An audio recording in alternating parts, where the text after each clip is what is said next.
Right now on 7 News at 5, Clemson University suing the Atlantic Coast Conference. We have live team coverage on the way with what this could mean for their future and reaction to it. Plus, Spartanburg's metro area is growing fast. The latest numbers from the U.S. Census Bureau that show how this area stacks up to the rest of the country. And a new space to create is open in Anderson. How a shared kitchen is changing the game for the food industry. And good evening. Thank you for joining us tonight at 5. Some breaking news. Clemson University's filed a lawsuit against the ACC that could lead them to find a new conference home. We have team coverage of all these developments today, beginning with 7 News Sports Director Pete Yanity. He's live tonight with more details. Pete. And Amy, we stand not far from the Clemson campus, and it wasn't all that far from the Clemson campus where the lawsuit was filed in Pickens County Court this morning. And among other things, it challenges the ACC's grant of rights, but particularly, and in an afternoon statement, the school emphasized this, it's looking as much to gain an understanding of the grant of rights document, which binds schools to the conference through 2036. If they were to leave early, under the current guidelines of the grant of rights, schools would have to pay all of their media rights they gained in the future back to the ACC. That could get up to the hundreds of millions of dollars range. Let's show you specifics of the lawsuit that not only challenge and gain an understanding of the grant of rights, but also challenges the ACC's $140 million exit fee if schools determine that they would like to depart. And again, this filing coming roughly 3 months after Florida State filed a lawsuit against the ACC in a court in Leon County, Florida.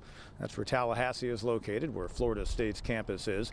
And the ACC promptly filed a countersuit against Florida State. As for today's activity involving Clemson in the courts, well, the ACC has simply responded with a statement saying it believes its grant of rights will hold up in the courts. Now, if Clemson is able to find a pathway to get legal relief, then obviously the Tigers could explore their options. And the recent further emphasis on the disparity of revenue in college athletics, with the SEC and the Big Ten gaining strength from the new college football playoff agreement that will see schools in those conferences earn many millions more than those in the ACC, perhaps has added motivation for Clemson wanting to get clarity on its future relative to the ACC or another conference. 7 News Sports is live here in Seneca. All right, Pete, thank you. For a story like this, we've got team coverage. Our Chloe Salsameda standing by live. She's at Clemson's campus. Chloe, as fans there start to react to the news of today's lawsuit. Gordon, it's been a quiet day around campus because students are off for spring break right now, but we were able to meet up with a few fans around town who have heard about the lawsuit. They tell us they support the lawsuit and they would eventually like to see Clemson University leave the conference and join another one. Well, I think it's a good move on Clemson's part. We've got Florida State has kind of taken the lead, and there are some things that aren't right about the grant of rights and some of the moves the ACC leadership has taken. So I think Clemson's heading in the right direction with this. Now we'll hear more from fans in the news at 10 and 11 o'clock. Live in Clemson, Chloe Salsameda, 7 News. Chloe, thank you. Right now we want to check in with meteorologist Grant Roberts because today, folks, is the first day of spring. Hey, Grant. Hey, Amy, yeah, we've got all sunshine. It's a beautiful day today as all the clouds have cleared out and we have nothing over us. And we're going to continue to have this lead into your Wednesday with more beautiful sunshine. Here's a live look over downtown Greenville, and you can see not a single cloud and it's all blue sky. Same over Lake Hartwell, where it's also very gorgeous. Now we have temperatures, they are overall very comfortable. We're at 60 in Anderson and Elberton, 62 Toccoa, 57 in Greenville, 55 Spartanburg and Rutherfordton, and 57 in Asheville. As we go through this evening, temperatures will slowly be cooling down, eventually to the mid-40s, low 50s by 9 o'clock tonight. I'll let you know how cold it'll be by your Wednesday morning, and if that warming trend will continue in your 7-day forecast. All right, thanks, Grant. Well, if you were driving in Pickens County, did you notice this? Lots of smoke in the air because it looked like a wildfire was coming out of the Kiowee-Toxaway State Park. It actually is a prescribed burn set by the South Carolina Forestry Commission, and they're doing this to try to help keep the forest healthy. We'll have a lot more information coming up in our next half hour. Just in, the National Air and Space Museums agreed to settle a lawsuit filed by students at a Greenville Catholic school. who said they were forced to remove their pro-life hats while touring the museum. In the settlement, the Smithsonian Museum will pay $50,000 to the students, and the director of the museum will give the affected students a private tour of the facility. The students at Our Lady of Rosary Church and School sued, saying their First Amendment rights were violated when museum security forced them to remove those hats. Governor McMaster had a ceremonial bill signing at the State House today for the constitutional carry law in South Carolina. That law allows adults 18 and older carry handguns openly without a permit or training. Supporters say it provides millions of state-funded dollars for free gun training. The new law also toughens penalties for gun violations by convicted felons. And also is a necessary step forward with those graduated penalties to sending the message to the criminals and would-be criminals, and particularly those who've gotten accustomed to the revolving door in South Carolina. That door is now closed. It's not going to keep revolving. The new law still bars firearms from places they are normally not allowed, including places like hospitals and schools. Happening now, Spartanburg's metro area ranks in the top 10 fastest growing areas in the U.S. According to new numbers released by the U.S. Census Bureau, Spartanburg County grew at nearly 3% from 2022 to 23. Our Scarlett Lizjack explains what's fueling the growth.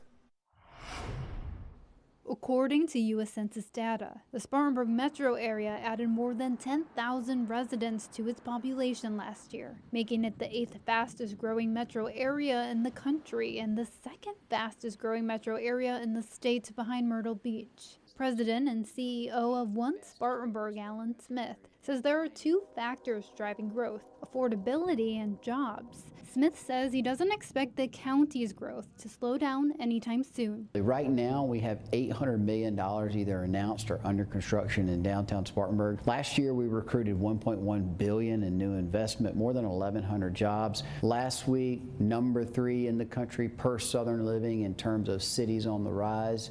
So all these national recognitions are great, but I can tell you, we're just getting started in Spartanburg. The U.S. Census data showed that Union County was the only upstate county to lose residents in 2023. In Spartanburg, Scarlett Lizjack, 7 News. Allen says the biggest source of people moving into the Spartanburg area are people moving from Greenville County. The city of Lawrence named a new police chief. Heath Copeland Jr. is the new chief. Lawrence Police shared this photo of the chief on Facebook. Copeland has been serving as the interim chief in Lawrence for the last couple of weeks. Now he is full-time. Copeland replaces former Chief Groundsel.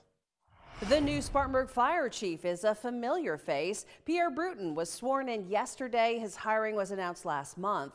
Bruton started his career at Spartanburg Public Works. That was back in 1988. And later he became assistant Spartanburg fire chief. Bruton returns to the city with plenty of experience because he was fire chief in Albemarle, North Carolina for 4 years. Shared kitchens are a relatively new concept that allows entrepreneurs or current restaurant owners to take their work into a new creative space. 7 News' Ariana Meadows has the details on how shared kitchens can change the game for the food industry. Right through these doors is the City of Anderson's first shared kitchen here on North Murray Avenue. The manager here says the new shared kitchen will change the game for food entrepreneurs in Anderson to prep some of their recipes. But it doesn't stop there. We're told they are offering free business education and workforce development programs. The shared kitchen has 2 kitchens, one for general food users and another for bakers. It also has a dishwashing room and a prep area. We'll be able to serve the Anderson community more and have those businesses flourish and be able to provide those really cool food options that weren't here before or they didn't have the means to do so. So we're really excited about that. We're told the shared kitchen is open for food entrepreneurs Monday through Saturday from 6 a.m. to 10 p.m. and will be closed on Sundays for deep cleaning. In Anderson, Ariana Meadows, 7 News. They say they'll soon launch a website for business owners to schedule a time to reserve a space at that shared kitchen. Happening tonight, the City of Anderson's having a public forum. They need your help, though. They want to get your input on the future of the city's Midtown District and downtown gateways, including South Main, River Street, Market Street. The meeting's at the Anderson Arts Center from 6 to 8. You see, the Defeat Pete cake has been made. We're getting ready to tip off the fun we have at this time of the year with Defeat Pete. I'm Pete Hannity at the Ingalls in Seneca. We've got the details on that coming up. And get ready for another very sunny and beautiful day on your Wednesday. Even though we're going to have a chilly start, it's going to be a warm afternoon. I'll have details as to what these temperatures look like in the days ahead in your 7-day forecast.